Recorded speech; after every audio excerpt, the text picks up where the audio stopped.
What we learned is like, if you actually have an honest product with no fine print, where the consumer checks out and knows they will never owe more than the principal amount that they're checking out for, they're far more likely to take the offer and far more likely to convert than if you tell them, okay, here's some fine print and let's play a game and I'm adverse to you. I'm hoping you fail. And if you do, it's a one-time game. And that's why if you get tripped once, you're done. Now, if you talk to some of these people who offer these products, they'll tell you, well, it's the way in which 0% financing can work. Somebody has to pay for it. And I get the point. I just think from a society standpoint, it'd be better off if the merchant was saying, I want to sell more goods and I'm willing to put 5% of my margin against that, as opposed to this thing where we're saying to some consumers, we're hoping some of you screw it up and fund the business for somebody else. Is this thing on? Yesterday's price is not today's price.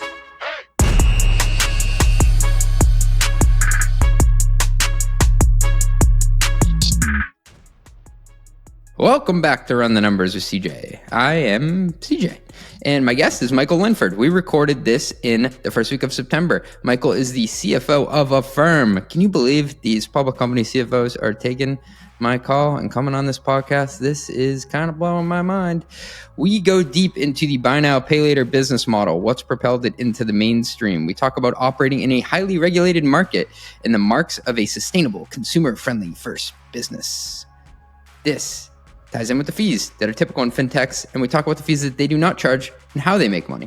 We go over customer acquisition and lifetime value and what you're actually measuring the customer acquisition on. Is it the merchant who's using your service, or is it the end consumer who's buying a Peloton?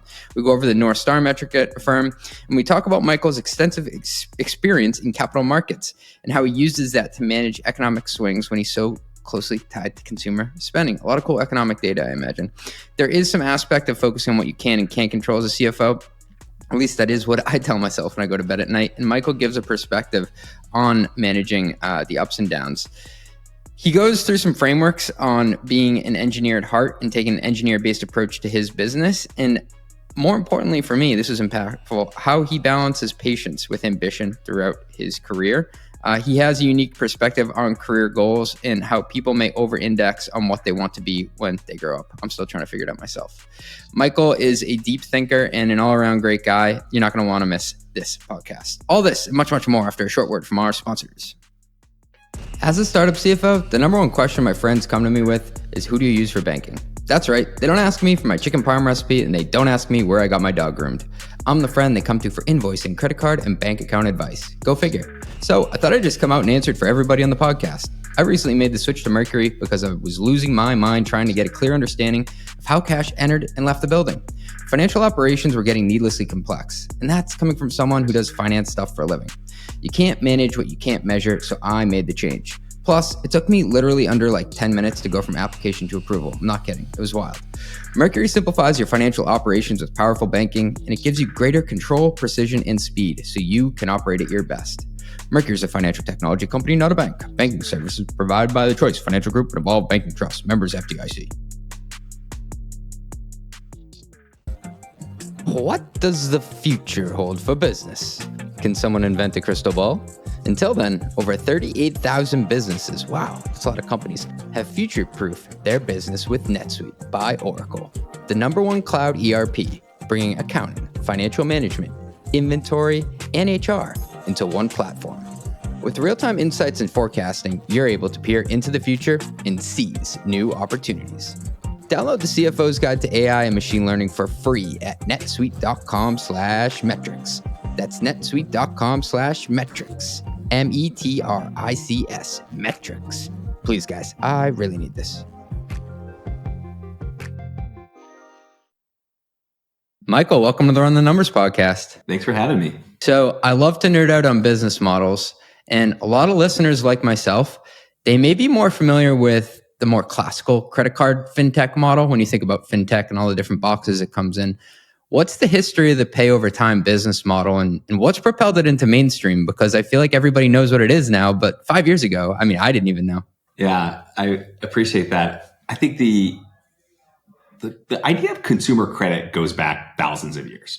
The idea of merchant credit in America anyway dates back to the 19th century. And these are not new ideas. the idea that consumers need some credit in order to pay for things that they purchase over time.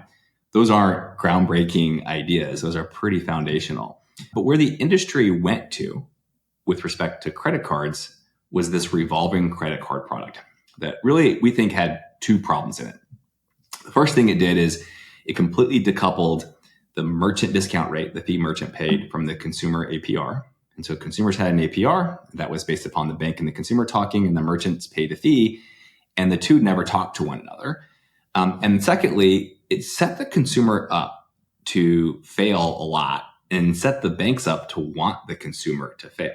And what I mean by that is the revolving credit product is designed to get you to revolve, to begin paying interest on interest, and to compound the cost of financing over time.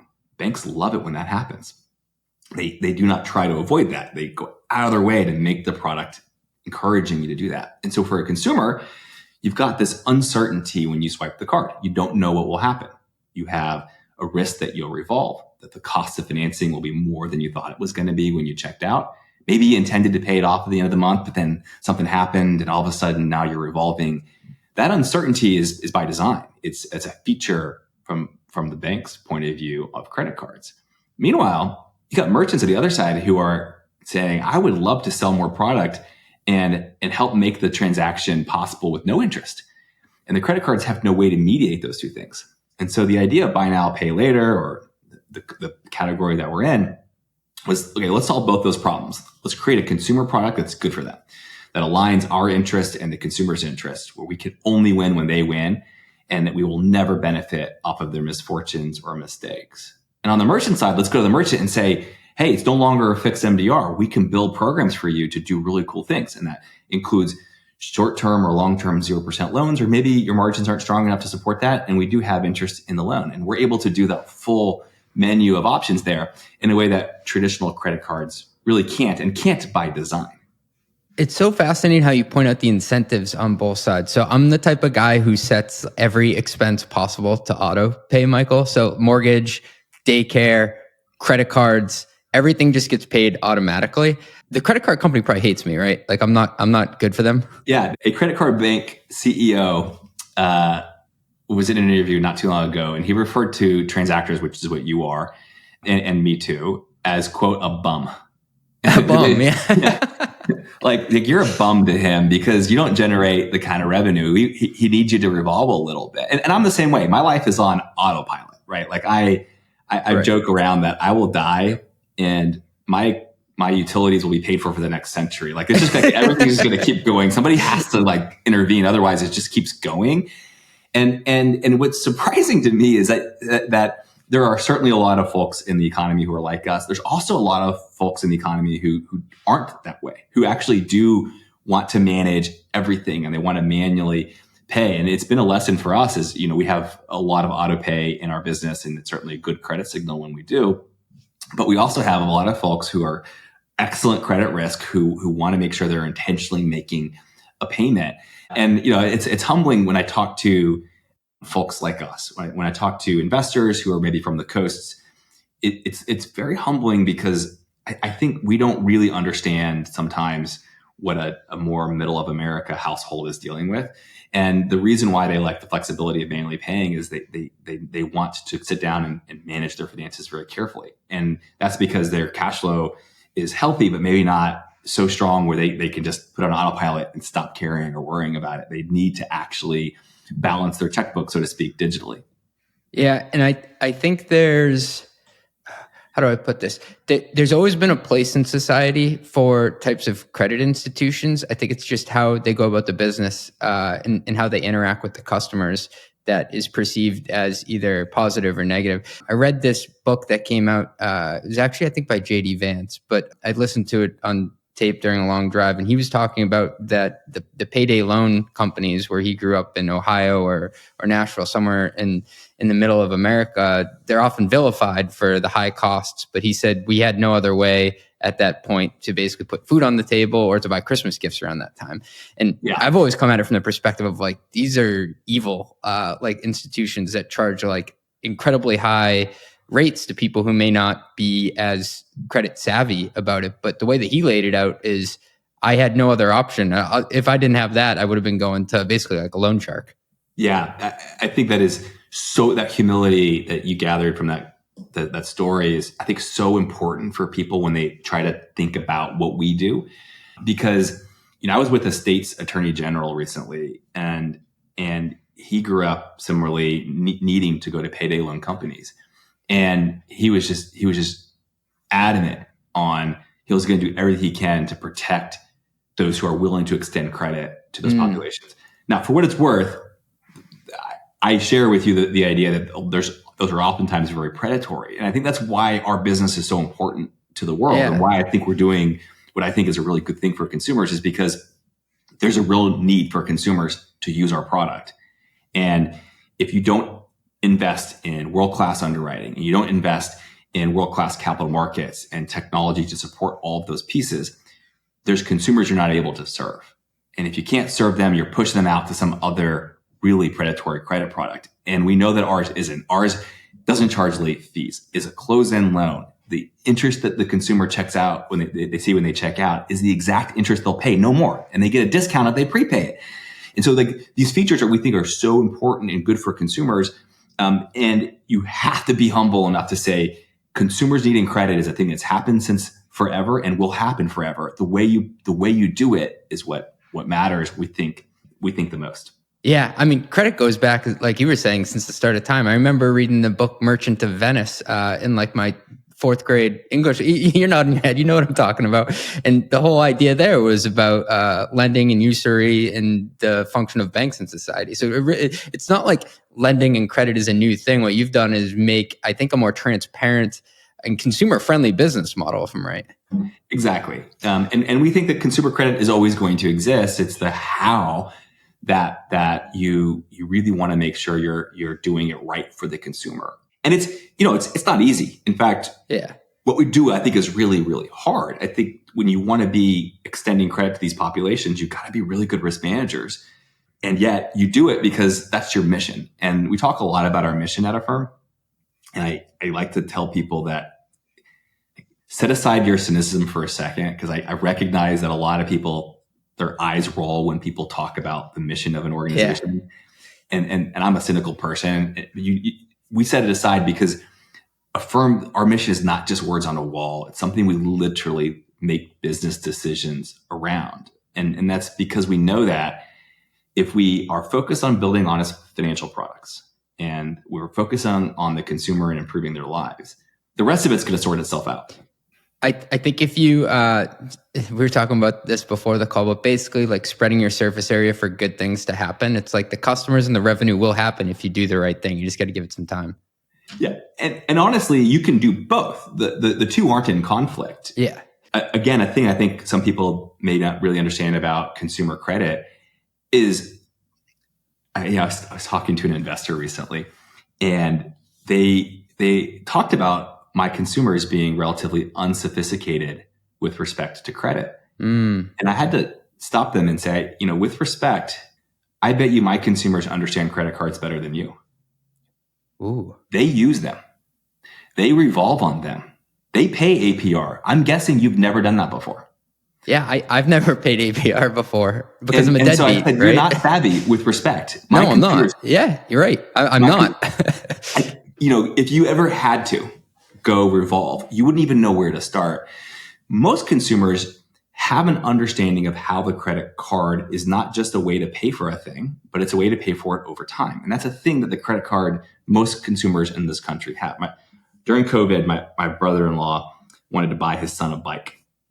And I don't know if you remember, but during COVID, everything got supply chain constrained. And so inventory was like non-existent. And so I'm sitting around having a chat with him, and he's like, well, I need to get, the kid a bike. The bike store only has the $1,500 bikes. The kid was like 6. So it's kind of a little bit crazy to buy a bike like that for a 6-year-old. And he's like, but I just really want him to have one. So I'm just going to go put it on my credit card. And I was personally offended because I was like, wait a second. No, we should be using Affirm. But also, that's the mindset of the consumer, a thing that I want or need. And a super noble reason for it.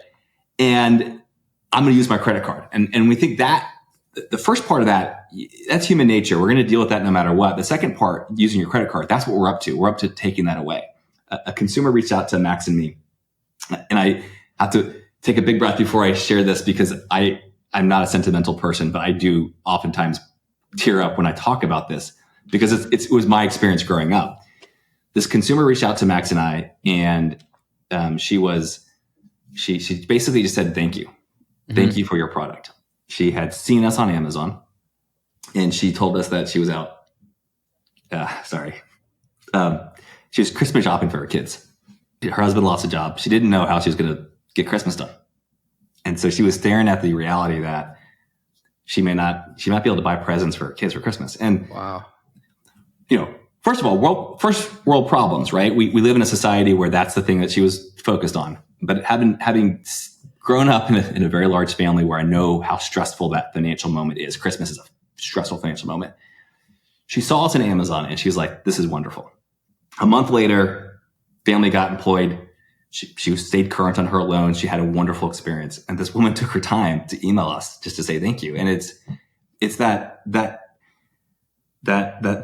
core of what we do, right? We're serving these consumers who have a real need, who we don't make any judgment on. We don't make a judgment on why they need to use credit. That's their decision. That's their reason.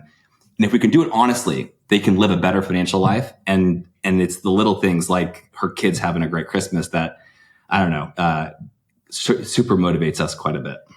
Hey, thanks for listening. We'll be right back after a word from our sponsors. Annual planning season is upon us. That's right, my favorite time of year. And it's not just about setting goals for the coming year. It's about ensuring you have the right tools in place to measure and achieve those goals.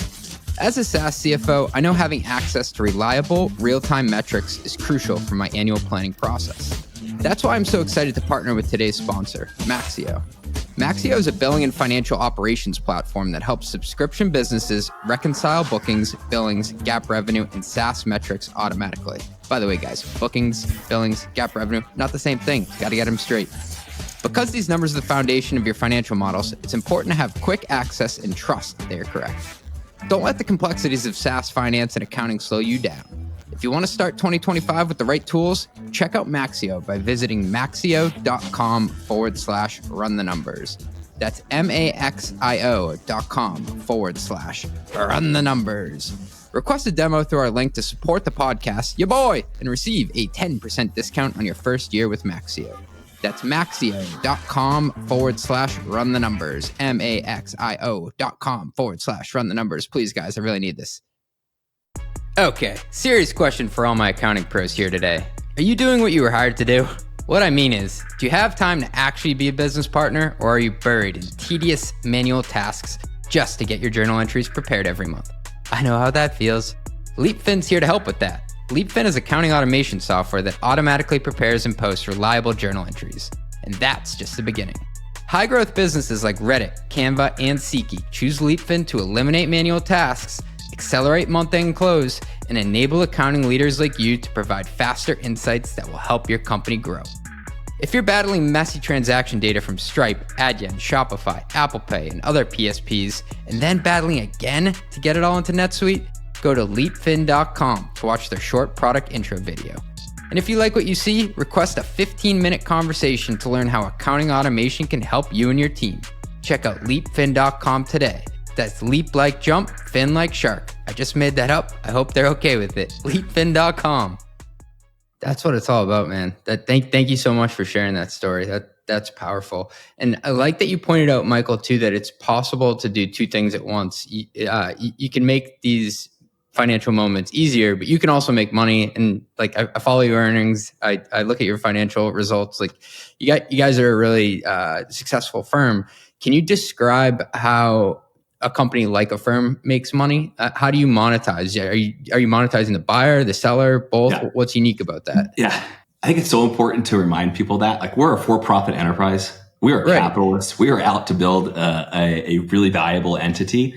So don't confuse our incredible mission orientation with that. We think, in fact, the only way you're able to sustainably deliver value to consumers is if you build a business. Because if you're not building something that's sustainable, it'll go away. And we want to be here in frankly 100 years doing this for consumers. And so how do we make money? It's very, very important that we do. We earn revenue from two sources. We charge consumers interest on some loans, and we charge merchant fees to the merchant on most loans. And the idea behind both is that we're agnostic as to the source of revenue, whether it's an APR from a consumer or a merchant fee. That's just revenue that goes into the pot for that transaction.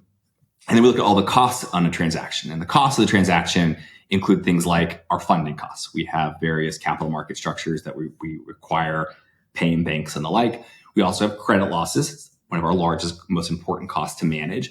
And we have payment processing and servicing costs to deal with how you service the loans afterwards. And of course, we also have a lot of fixed costs and things like technology, sales, data, et cetera. But thinking about the variable part of the business, it's mostly around credit funding costs and servicing costs against those two revenue sources.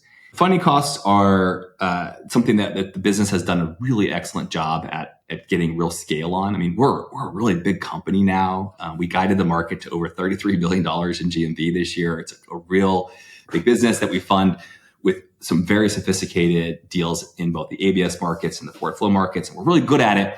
And it creates a bit of a certainty to it. So most of the loans have a very similar funding cost structure to it. And we can make decisions pretty confidently knowing what the funding costs will be. Processing and servicing is similarly pretty fixed. We know what the servicing costs will be, how much it's going to cost us to process payments and the like. The thing where we really earn our incremental value, where we deliver the most value to the consumer and to the merchant, is in the credit side. And being able to accurately predict the level of credit loss in a loan is just so important for the entire economics to work. If you mess up and the credit losses are twice as high, you'll be upside down on the transaction. And so because of that, Affirm was really built from day one, where credit was the most important thing we do. It's the linchpin to the whole machine. We've got to make sure that we're delivering consistent and reliable credit outcomes. And those in turn help us execute in the capital markets, et cetera. But if you do that, and the other costs are mostly in line, what you're able to do is see an application. When I say see an application, it's all, of course, software doing it. We don't have human beings doing any of this, but application comes in and a consumer's looking to purchase something. And we were able to run a credit scoring model and predict the credit loss for a consumer. And at the same time, estimate out the revenue and funding costs, and then make a decision that says, okay, this transaction is going to be net positive for Affirm. And that's a thing that the company really had turned the corner on before I even joined. I joined the company about 6 years ago. And like most startups, the first thing you're doing is trying to find fit, make sure someone actually wants your product. And then the next thing you're doing is trying to figure out to make your product positive on a unit basis, right? You want to make sure that the units you're selling are actually worth something to you. And then eventually you grow up to where you have enough units generating enough that you cover your fixed cost. And when I joined the company, we had just really turned the corner on our units. We had posted really strong and consistent variable economics in the business and had just found our footing there. And we haven't looked back. It's been a thing that we've been really good at since I've been here, about making sure that we're growing profitable units in the business. And the thing I'm maybe most excited about now is that now we're also turning the corner where we have full company profitability in sight. And we told the market we'll get to GAAP profitability this year. And that really is just a function of having enough of those profitable units in the system to offset all of the fixed costs in our business, like our engineers and our salespeople. Michael, if I go back, you'd mentioned that your credit underwriting process, it sounds like it's kind of the secret sauce behind a lot of this. Yeah, it's the secret sauce, but sometimes I have a hard time with the metaphor of secret sauce because, if you're Coca-Cola, you have the ingredients, the recipe for your formula locked in a safe, and it's a trade secret, and it's the most valuable thing you have. We don't have a credit model that's the valuable thing. What's valuable is the way we approach it. It's the idea that we have a business model that takes short duration loans. We do transaction level approvals with world-class machine learning, where models are constantly being updated. If you stopped the work and said, we're just going to take your current model and that's your secret sauce, and we're going to run your business with it, you would fail. because it's not that. It's the way in which we go about building credit models, the way in which we go about making credit decisioning and architecting the business with the credit insight that we have. That's the secret sauce. And that's really hard to replicate. You can't just copy and paste that. That is a function of culture, of teams, of talent, recruiting, everything. And that is not something you can just copy and paste and say, oh, we're going to follow Affirm and do the same thing. Good luck. We had spoken to Adam Sawicki, the CFO of Rippling, and he had joked there are a ton of books out there written on strategy, but not many written on execution. And I think it's getting to what you're saying. Like, you can have this amazing strategy or like the Coca-Cola recipe, you know the ingredients, but like, do you have what it takes to actually go out and make it all a reality? Exactly. And it's the same thing about our software. You know, I talk a lot about, we're a software company, and that's why we generate operating leverage. But I talk a lot about like our engineers are the best in the world, and it's not the code that they've written past tense. It is the process with which we go through to write, manage, execute, and run code that is so valuable. It's the machinery, and the machinery is human beings. It's the team. And so we talk a lot about the team, and it's the team that makes the product and continues to make it that's valuable. You know, I come from an enterprise software world in my most recent stop before Affirm. And that it wasn't that. That was you write some code and then you sell it to somebody and then you occasionally handle a support ticket. And that model was very static. And that would be very insufficient. If you try to run a firm or a company like ours that way, it wouldn't work. What we do is we're constantly running the business with software engineers. And that is, you know, truly a different way of thinking about the world from what I was used to before I joined. And it has so many advantages. It gives you agility. It gives you speed. It gives you a much higher risk acceptance. You're willing to take some risks because you know it's not if it is going to break, it's how quickly can you fix it. And that mindset is something that we really do shine at in Affirm. A lot of what you're touching on is measurement of risk and measurement of value and of outcomes. And just coming from the outside B2B world, a lot of the metrics that I look at are customer acquisition cost and lifetime value. In your model, Michael, do you look at customer acquisition cost and lifetime value from like both sides of the equation? Do you have to look at it like the vendors who are choosing to use Affirm as well as the people who are using the credit? Yeah, we have merchant life cycle, lifetime value, merchant and consumer LTV. What's I think pretty interesting in our business is we actually don't have consumer CAC. The business model, the origin story of Affirm was that Max knew this consumer credit was a problem. He also knew that he wasn't a marketer. And so he knew that he couldn't just go build a consumer credit product and then take out ads and try to build a brand. That wasn't going to work for him. And so he, was aware of merchant provided credit products, private label credit cards and the like. And he started with the idea of, well, I don't want to be responsible for marketing the card. Or a card product or the credit product. Yeah. I want the merchant to do it for me. And so the idea of point of sale finance, again, isn't new, but the idea of doing it on a product display page on an e-com site was relatively new. And thus was born our business model, which is that transaction I talked about, all the economics in it. We didn't pay anything to get the consumer to see that. A credit card had to pay something to mail you a flyer. You open up your mail and you get all the junk mail from one of the credit card banks. They had to pay a lot of money to get to you. And that works because those CACs and LTVs work for them. For us, there's no CAC in that. The consumer is on the site. We're integrated with the merchant. And we make a modest but profitable transaction coming out of that. But the first transaction is usually profitable with the consumer. And so there's no CAC. That's crazy. The first transaction is profitable and we try to keep it that way. And so you have a zero or even we call it negative CAC when we're being cute. But we have a no CAC model on the consumer side. And then from there, we re-engage the consumer. And the data on the level of re-engagement we've had with the consumer, which you can measure transactions per user or GMV per user or even revenue per user, all of those have really accelerated in the past 2 years because it turns out if you build an honest product and you get the consumer to try it out because they find you at the point of sale, they're going to want to keep using it. Yeah. And that has really served us well. Now we do have merchant CAC, but merchant CAC for us is in one of two forms. It's the sales team that we have to go sell, which is extremely modest. We don't have a large sales force. We don't have thousands of people out selling. We have a very focused approach to it. We tend to want to work with the world's largest platforms and merchants. So that's people like Amazon and platforms like Shopify that give us real scale. So you don't need an army of salespeople to get to those. Those are more one-off, and you need a sales team. We definitely sell we have a lot of merchants, but we don't need one that's hyper scale. And so it's the investment there ends up being quite modest if you think about merchant CAC versus where we get paid back for it. And then there's obviously some marketing that we'll do with merchants. And it's usually in and around the integration to let the consumers know that Affirm is now available on those sites. So we have a little bit of merchant CAC, but it's pretty modest. But really on the consumer side, which is where the real value is created, is the consumer re-engagement. That's what becomes valuable to other merchants too. We have no CAC. That's a kick-ass flywheel that you've discovered and optimized there. What's your North Star metric?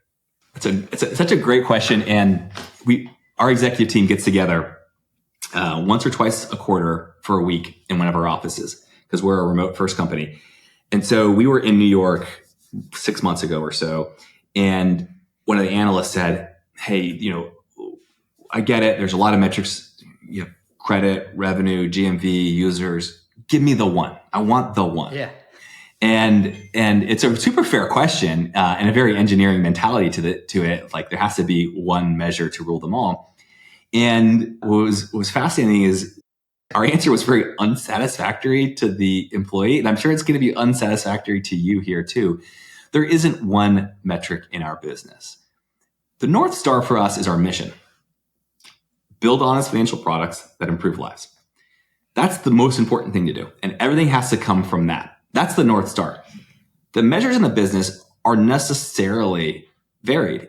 We need to worry about volume, credit risk. We need to worry about revenue content and ROAs. We need to worry about funding costs. You can't boil things down to a measure because if you do, you're leaving something else out. The business is complicated in that way. It's a complicated business where you can't just do more. Again, like a lot of SaaS businesses, the measure is ARR, right? Yeah. Just get me more sold product, and then the rest of it you kind of figure out. GMV is like that with us. More GMV is obviously good. GMV is our gross merchandise volume. It's the amount of sales that we generate from merchant partners. But if you look at just GMV in isolation, you can have a really unhealthy business because unlike a SaaS business where the cost to serve the next unit is pretty well understood, the next unit for us could have wildly different credit risk or wildly different funding costs. And so for us, it is a thing where you got to look at a more balanced scorecard in your measures. And that's why this unfortunate reality is you got to be really good at multivariable optimizations if you want to be at Affirm. You can't just optimize around one variable here. I was going to push back on you and say, well, Michael, can you just look at GMV? And then I started to think to myself as you were answering it that it could be empty calorie GMV where the take rate isn't very high. But what you pointed out, I didn't even think about is that there's a credit risk aspect to it too. Yeah. And it's actually one of the reasons why a lot of like marketing and revenue oriented people take a little bit of longer time to get up to speed at a company like Affirm is because if you're an airline, selling an extra seat is extra revenue because the plane's flying. Costs are fixed in that respect. Your costs are really relatively fixed on software, right? You wrote the software and the marginal costs are really low. Our marginal costs are whatever we want them to be. They can be really, really high. And so a quality aspect has to be incorporated when you're talking about users, merchants, or GMV. The quality measures are really well understood internally and externally, but those are also insufficient because if you just focus on, say, our variable profit measure, we call that revenue less transaction costs, which is basically the transaction economics. If you just focus on that, then you're ignoring the important part of scaling the network. We need more GMV, more users, more merchants, and the merchant scale is the flywheel, as you mentioned, the kick-ass flywheel, which I agree. Yeah. It is a kick-ass flywheel. That doesn't happen if you don't have the scale. And so what we're trying to do is we have a certain level of economics we need to generate. We have a certain level of network scale we're trying to build. And it's the constant optimization across these pretty complicated variables And if you try to just do one or the other, you will not like the business you end up with. The art is in finding out the balance between making sure that you're generating the profitability you need to generate, that you're scaling the network, that you're taking the right kind of extra risk, but not too much. And these are all things that lend themselves to, everything in moderation, right? We have to be growthful and profitable. We have to be expansive, but careful on credit. And all of these things are dualities that we literally wrestle with every day. And they're really healthy. Like these kind of points of tension, I think, are actually really healthy. I think it's a mistake when you think you can just do one of those things. Our business requires that we have that moderation. It sounds like you're flying a plane. Like you got to choose different altitudes and speed you fly at. And what I'm not envious about is another variable, just to throw in the mix, is that you have to manage for these economic swings, especially when you're tied to consumer spending. I imagine that you're pretty close and dialed into where consumer sentiment and those trends are going. Yeah, we have one incredible feature of our business model, which allows us to approach the macroeconomic problem differently than other companies do. But we do spend a lot of time thinking about it. And that the one feature that's different is our duration is very, very short. And what I mean by that is the weighted average life of the loans that we generate is about 4 months. If you compare that to the weighted average life of a credit card receivable, that's usually on the order of 18 to 24 months. Oh, okay. And so what these loans are just by definition very short. And because we approve every transaction, when we make a decision around credit risk, we're not having to guess what's going to happen 2 years from now. We're trying to say, what is the status quo, and is that going to hold for 3 or 4 months? And it's therefore the time horizon we're having to think about macroeconomics is a lot more narrow than a lot of other businesses, at least with respect to the credit problem. With respect to the investing problem, it's a little bit different. Of course, we have to make sure that we're putting enough capital in the business in the right way that has a longer time horizon to it. But in terms of the credit part of the business, it's a lot shorter term. And that means that it doesn't matter as much what might happen next year. It matters like what might happen next month or maybe next quarter. Right. And so we do spend a lot of time looking at it, but we're not, I always like to tell investors, I have a hard time with this because they're used to talking to other credit companies. We don't have a team of economists with a proprietary model of unemployment 3 quarters. I figured you did. I figured that they were somewhere locked in a basement coming up with some numbers for you, but okay. No, we really don't have one because that's not our strength. Like, we'd have to invest a lot to get a marginal benefit there. And B, it doesn't matter. What matters most is what's going to happen in the next 3 months. Now, we do have a small team of quantitative markets people who are world-class. They're amazing and they can explain to you the measures better than anybody. But we're not building proprietary models on the macro. We're taking the data that we get in real time from performance of loans that we originated 30 days ago. And that is the most important signal that we get on consumer credit. And there's an expression that Google had that implied that they are able to better assess what is going on in the world in real time before anybody knew it was happening. And I think we have a really similar view of credit at Affirm in that we have an insight into a lot of single transactions. And credit card companies, they have big lines and they have lines that are being hit and they see volume trends do this, but they don't see the insight into specific transactions going good or bad. They have every 30 days you get a payment. A consumer may have 4 payments with us and we may have 4 different times to see them in a month. And we get that more real-time information that allows us to really calibrate how it's performing. And so if we see, for example, a rise in that delinquency on that first payment, we can be reactive to that. And we think it's more important to be reactive than it is to be predictive about where the economy is going to be. And again, we still look at it. I don't want to be dismissive. It's an important input to our business, but it's secondary to our own performance data. Well, what I am realizing live, like, and this is one of the reasons why I love doing this podcast, is like I came into this with a perception that there was a high degree of unpredictability in your model because it had to do with consumer purchasing behavior. Economy goes up, economy goes down. People don't want to go and get their brake pads fixed. Maybe it impacts you. But what I'm uncovering here is that there's actually a lot more predictability in it. And some CFOs are probably a little bit jealous that you are able to forecast because you actually know the durations. It's not like you're solving for something that's an unknown for a lot of these. That's exactly right. I think we still have uncertainty around consumer demand, and that matters a lot. But one of the features, again, of our business is we're so well distributed. We've got the world's largest merchants. We've got the world's largest platforms.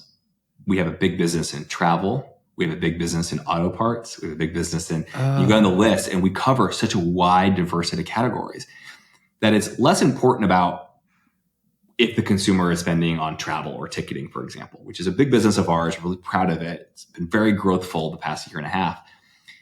But if that slows down and the spending goes to electronics, which was a big business for us during COVID, that's great. We can meet the consumer where they are because we're so well distributed now. And we were very reliant on a few merchants. 4 or 5 years ago, we had a really big business with Peloton, for example, and that concentration was very real, and let our business be very subject to the kind of that end market. But over the past 4 years, we've diversified the business so much that we're really not sensitive to changes in consumer spending patterns category to category. Obviously, we still need them to be engaged in the economy. But as I like to remind people, because we're not just helping consumers buy something, we're helping them pay for it over time. So as consumers feel the need to pay for things over time more, that helps us. That's a tailwind to us. And so some of the factors that drive consumer spending down are really, they drive trial with Affirm up because they realize that they need the ability to pay for it over time. This may be a stupid question, but I kind of think back to in B2B SaaS, like there are multiple ways to build like $100 million business where you can sell X. I'm not going to do public math, but you can sell X number of like $10 a month products or Y number of $100,000 a month products. Is there kind of like a sweet spot that you found around like, I'm making it up live again, like a Peloton bike may cost like $1,500. That's probably more on the expensive side versus a pair of shoes. It's like $150.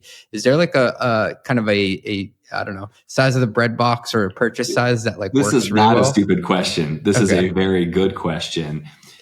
No, the short answer is there's no good or bad transaction, right? So for us, all of them we can serve. Now that being said, you buy a Peloton bike once every 5 years. Yeah, the frequency. Yeah, it's a larger ticket item to your point, but like you're not buying. I'm an active runner. I buy a new pair of shoes probably every 3 months. Peloton bike, I probably buy one every 10 years. If that, right? And so for us, the way in which we approach it is, first of all, our roots are in the larger considered purchase categories. So things that are inherently more infrequent. That's where our roots are. And the reason why their roots are there is because that's where credit matters the most. If you think about the credit risk problem, if you were trying to underwrite lending your friend $1, that's a really low risk problem. And if you get it wrong, even a lot wrong, it doesn't matter really in the end because it's so short. Like he's going to pay you back tomorrow. It's $1. What does it matter? If your friend wanted to borrow $10,000 from you, like that's okay. That's a big risk, and like you got to make sure he's good for it. And so like there really is this thing where if you want to take larger transactions and longer duration, you need to do more underwriting, and you can do less the shorter it is. A thing we like to say is that every payment network is a credit network, meaning that they take risk, because even if it's overnight risk or settlement risk, there's always risk somewhere in the system. And so it just reduces a lot. But because we grew up in larger considered purchases, we developed the credit capabilities, which really does differentiate us. And so that remains our strong suit, meaning we really are, I think, industry leading there. I think the lower average order value and the more high frequency categories, those tend to be, those are areas where credit still matters a lot, but it matters less. And so it attracts more competition, and it's just a lot more frothy is the word I would use. And our strategy has been starting from the hard thing and then expand down to the easier thing, the lower risk management components of it, while keeping our risk management capabilities finely tuned. And that has served us really well. You see our frequency has gone way up, and it's gone way up because we're attacking categories that are more frequent. So less couches and chairs and more t-shirts and shoes. That's a good trend for us. So we're happy with that. But also there's a limit to it. Obviously $5 cups of coffee don't make sense in an installment loan product.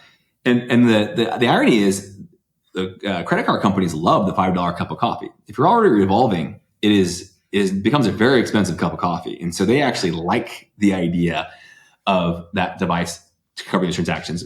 We don't think that a single installment loan for a cup of coffee is probably a good thing for anybody. And so there is a limit, but the limit's pretty far away from where we're at. Our average order values are still well above that and well above industry average order values. And so we feel like we can continue to serve those transactions. But the modalities will change. So again, when we grew up, the first product we had was a 3, 6, and 12-month product, or not the first, but the first one that we had real scale with. Well, a 3-month product for a $100 purchase is kind of on the edge of something that makes sense. Certainly a $3-month transaction for a $50 purchase it starts to get really, really small.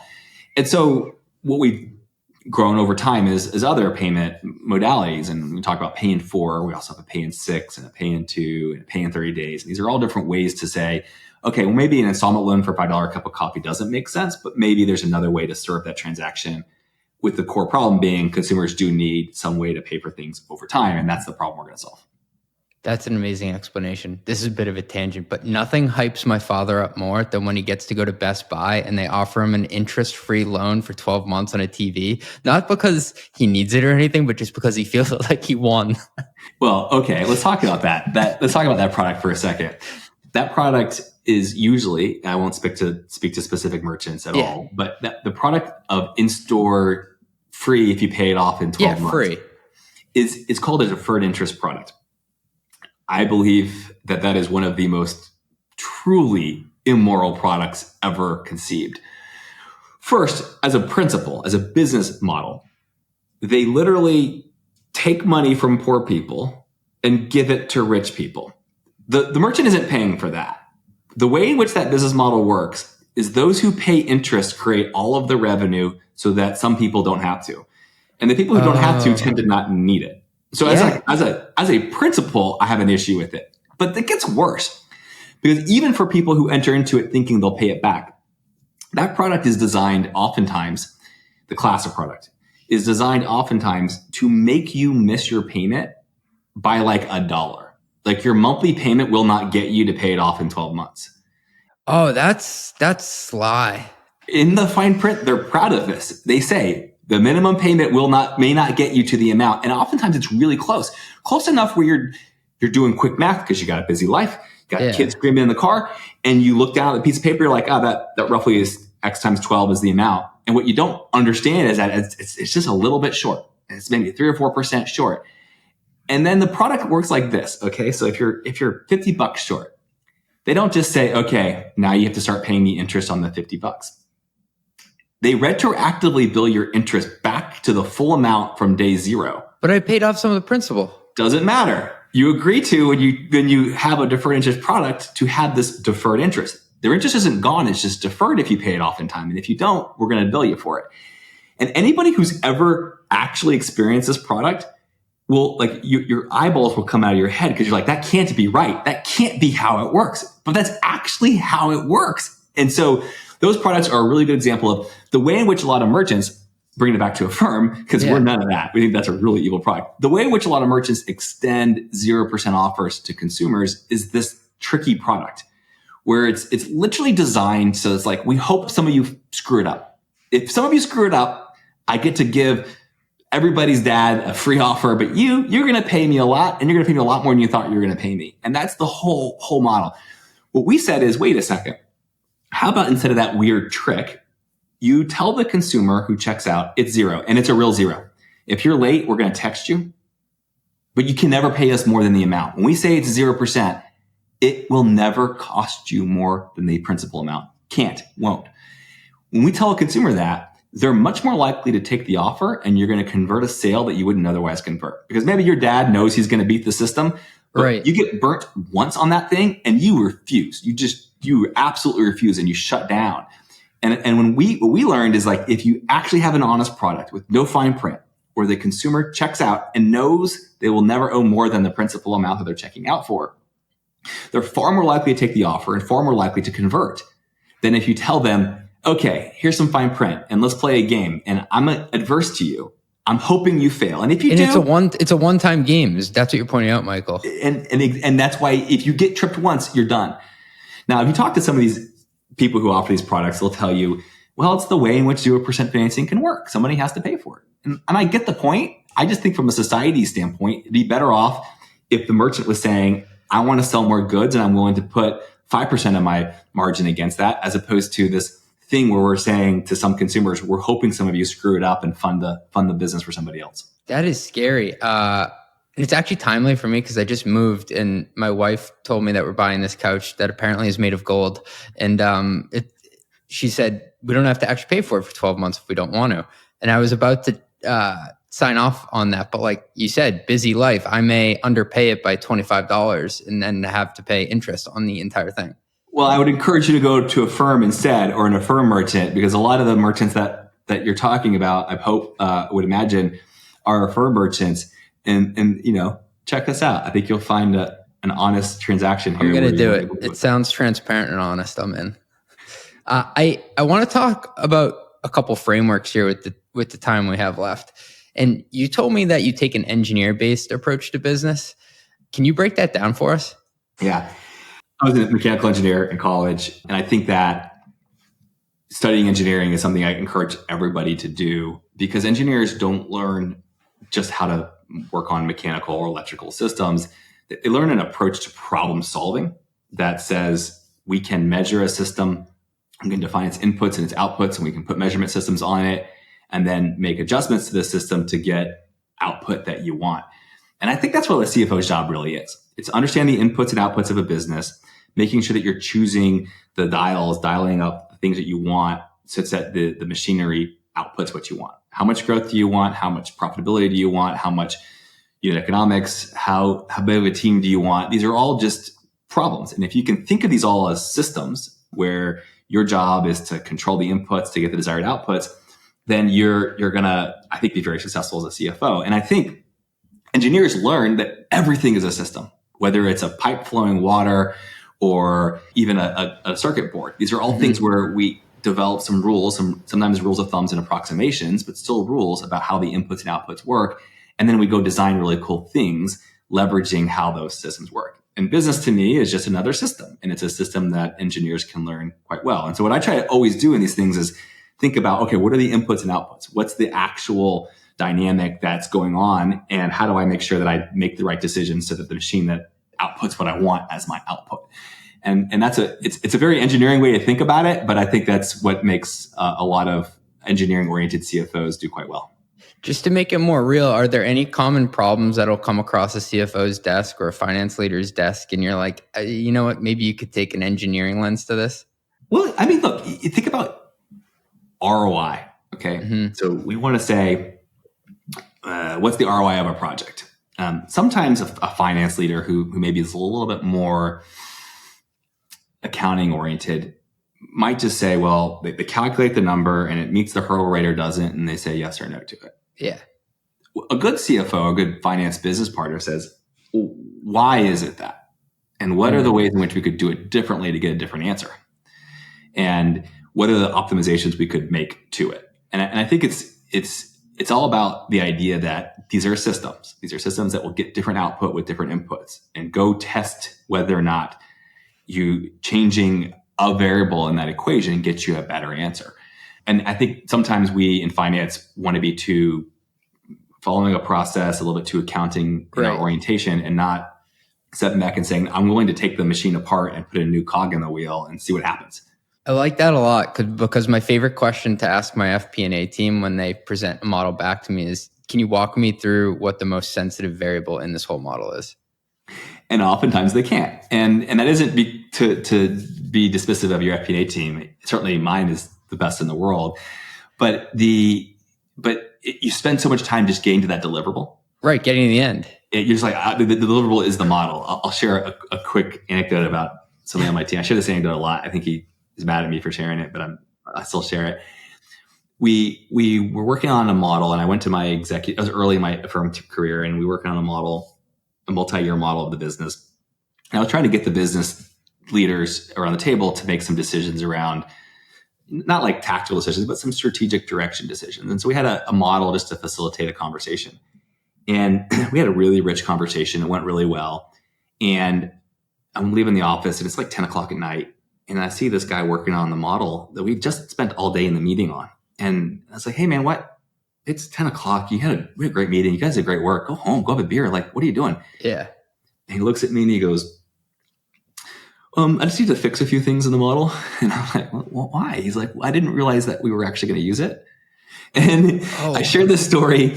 And he was fine. Everything was great. I shared the story because like, it's not the model. Like sometimes finance leaders think the model, getting it done, having numbers on a piece of paper. No, that's just, you're just making a tool for us. It's then what we do with it. And therefore you got to create yourself time and space to ask questions about it, to be curious, to tinker, to change an input, to see how sensitive it is to something. And that's where all of our value is created. Our value isn't created in numbers on a slide. It's created when we can then say, let's project a lot of scenarios out and think about what matters most to the business.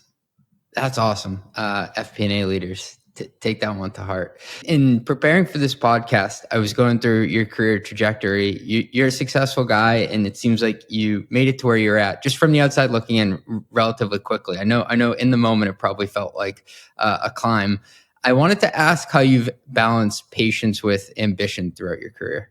Yeah, it's something I talk a lot about. The way I think about it is you should be really patient with yourself on things like career milestones and titles and levels and that kind of stuff, because that stuff comes. Mm-hmm. But you should be really impatient on doing good stuff. I tell people to do what I call the resume test. Look back at the last month, quarter, 6 months of your career and ask yourself, is anything I'm working on worthy of going on my resume for my next job? Or is it more of the same?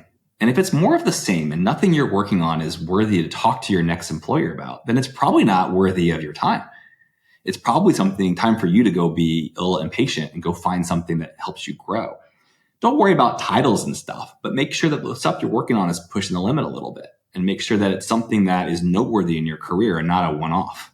That's a great test because I mean, we've all been there before where you do go to refresh your resume and when it's time to make a move, but you could be sitting there and you're like, crap, nothing within like the last 6 to 8 months is going on this. I'm talking about stuff from a year ago. And then you're like, wow, this is actually the right choice to be making the move, but I'm a little disappointed myself. Right. And I encourage people to like think of it like when they're doing their self-evaluations and performance reviews, like think of it as like, okay, I want you to pretend you're talking to a future employer. What are you proud about what you're working on?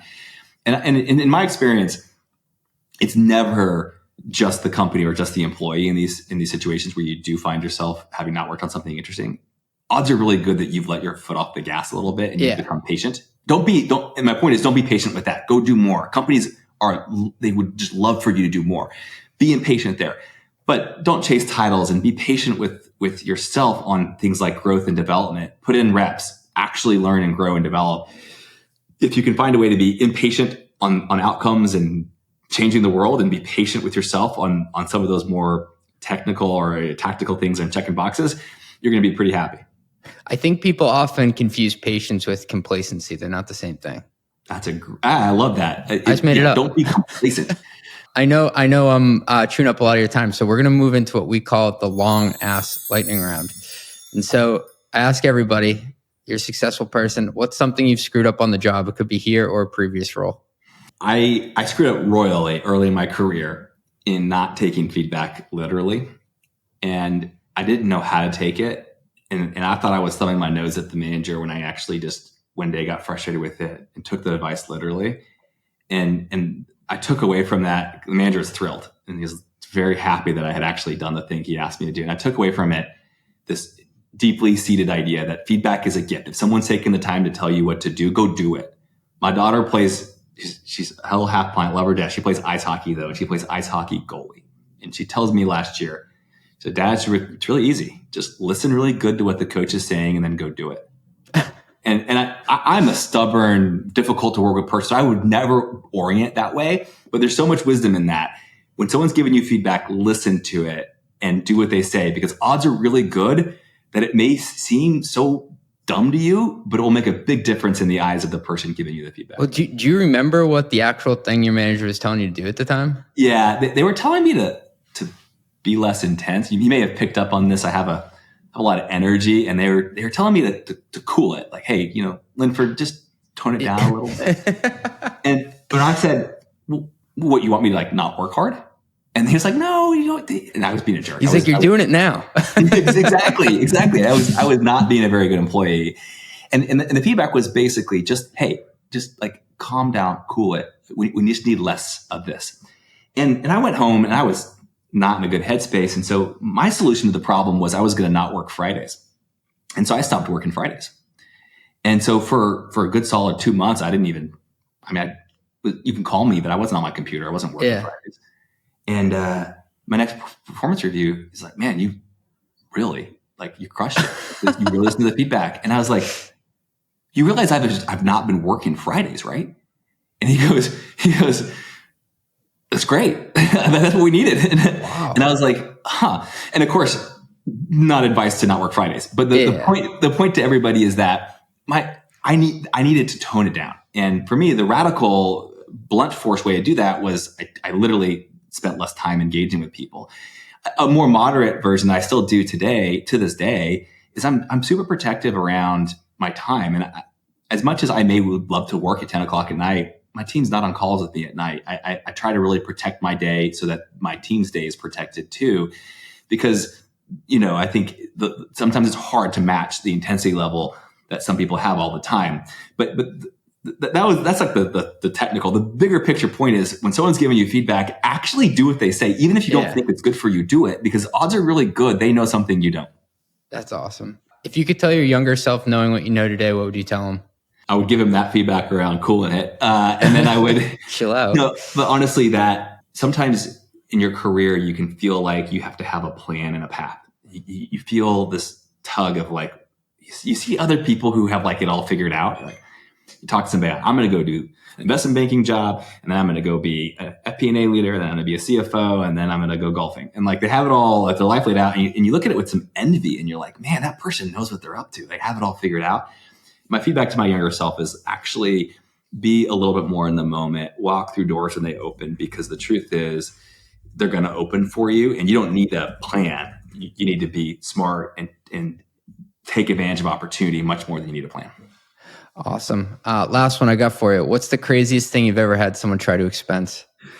Fortunately, at Affirm, we have a really good team, and so there's really nothing crazy here. But in a prior life, we had a big customer event that we did in Las Vegas. And I now tell everybody, don't do events in Vegas. It's not worth it. You're asking your team to fail. And this individual definitely tried to expense a trip to an establishment that was not work appropriate. Okay. And I tell everybody, like, first of all, it's work and remember that, but also we as leaders, we put our teams in positions to make good decisions and bad decisions. And I think sometimes it's important to make sure you put your team in a position to make good decisions and don't let them do things that they'll regret later.